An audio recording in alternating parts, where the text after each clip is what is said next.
அன்னைக்கு உதயநிதி அவர்கள் இதே ரஜினி சார் மேல என்ன மாதிரி குற்றச்சாட்டுகளை தன்னுடைய ட்விட்டர் எல்லாம் போட்டார், எவ்வளவு அசிங்கமா பேசினார்.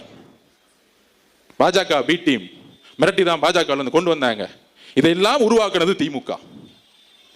அதுக்கப்புறம் இபிஎஸ் முதலமைச்சர் அதிமுக கடுமையான சொற்கள்ல பேசினார்.